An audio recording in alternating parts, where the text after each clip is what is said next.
university is all very important. So to be fair, I had started making videos as a side hobby while I was still in university.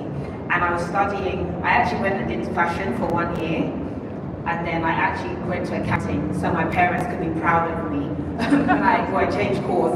And so I just did the videos, it was something on the side, it was a hobby, and then I started working. I started working in the banks, you know, so my parents are happy, they were proud. I was working in investment banking, but something inside of me still enjoyed this little side hobby I was doing. So I tried to work out how can I also do my job and also do the side hobby at the weekend. But my job was very, very intense at the time. And then I even moved around to different companies. I worked in consulting as well. But the thing was there, it kept sitting beside me that maybe I can pursue this, maybe I can do more with this. But also I had my good job. But eventually, when I realized, oh, this could be a commercial growing industry, growing market, I just thought I might have to leave my job. I might need to give some time to this and see what happens. But I worked for 7 years alongside making videos. So it wasn't that I didn't have a career, I had a career. And then at some point I took the leap. I didn't tell anybody, I didn't tell my family members, I didn't tell my colleagues, I just said, I'm quitting my job, I need some space. That's what I said. And then I now said, let me focus full time on producing content and see what happens. And I'll be honest with you, it didn't go well. In the first 3 months, I was panicked. I was like, I'm not sure if I can make a living. I don't know if this is something I should focus on. So I actually went back to working. I got another job again after I said I'm quitting my job. And then after that, I worked for maybe another 2 months. But the bug, I already had the bug to do my own thing. So I quit that job again. And I said, no matter what, I'm just going to dedicate myself to this and see what happens. That's really amazing. That's really amazing. And it goes to show that the road to success, so to speak, is not like a linear road. Like stop, you start until it works. So today, you know, it's interesting hearing that because today you are one of the most successful content creators on the globe. So from that intro journey of what you had, like looking back now, I guess what I'm trying to say is, what do you put your success down to? Because from that, you know, you're now an author, you're an entrepreneur. There's so many other things that you have gone into. You have created, like I said, an empire of sorts. So, what do you put your success down to? So often they say it takes 10 years to make an overnight success. So bearing in mind, I started very early, and it actually took me 7 years to get to my first 1 million subscribers. 7 years of uploading every 3 days. I put videos out, and then I got to 1 million, and then the year after that I got to 2.5 million. So for me, it was really about continually putting myself forward and continually creating and being focused on my plan and my journey over looking at what I thought was going to happen or expectations, because there's only certain factors that you can control. The only factor I can control is my input, and so I was just really dedicated to putting my effort into just focusing on this. But again, there was no plan in the beginning, but at some point I had to have a mental, emotional switch to say, okay, this is how we grow, this is how we build, and we're going to implement a strategy, and we're going to execute it, and then we're going to keep implementing and keep executing.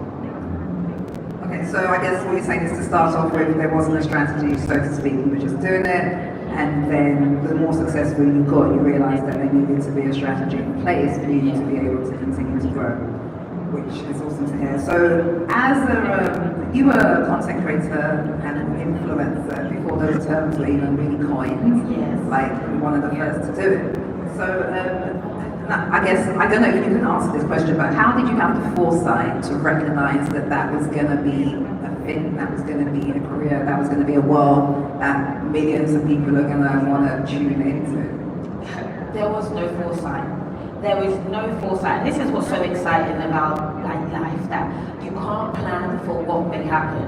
You can only control yourself. So at the time, I leant into the fact that I enjoyed creating content, and I enjoyed connecting with an audience, and I had real people who really important to me and really cared about my opinion and really bought the products I talked about and really bought my products. So I can see the feedback that this is something that's very real, and always remembering that, you know, having an audience or having a community is just other people at the other end of the line. If you're an entertainer, you're singing to someone, you're performing to someone. So remembering that there are people there is one of those things that really kind of has driven me to keep going. And then, not that I could see that, oh, this is going to be a big business, but realizing I've seen and I see the people that I connect with made a big difference for me to realize, okay, I'm onto something.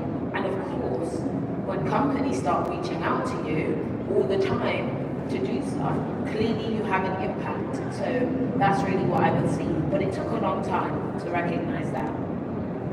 And you touched before about your parents, of course, the fact of being Nigerian girl, coming from that background, your parents would want you to work in a certain industry to do a certain thing, which I'm sure a lot of people here can relate to. So, you know, like how did you make the decision, but how did you go about telling your parents and just telling people around you, like, guys, I'm gonna leave my job, I'm gonna go and do this full time. Like, just talk us through, please, that decision-making process and how it was received. I'm gonna be honest, and I'm gonna say I'm not proud.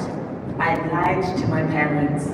Don't do that. Don't lie to your parents. But I did not tell my parents what I was doing. And on a few occasions, I actually did that. Even when I went to university first, I told them I was applying for a marketing degree. So they're like, okay, fine, marketing.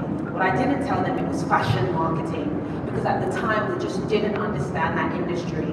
And then obviously when I moved into banking, they were very happy, they were very proud. And then I wanted to leave my good banking job to make videos, to put makeup on. There's no way I could have told my parents that. So I was focused on, let me see if I can build this thing well and be successful. And then inevitably, I will tell them later. I can tell them I'm working, they just don't know they didn't need to know the details. But what's so funny is that my parents at some point in time realized I'd left my job, but I was doing really well. And they said, we're happy for you to do whatever you want to do, as long as you do whatever you do well. And I think that is something that is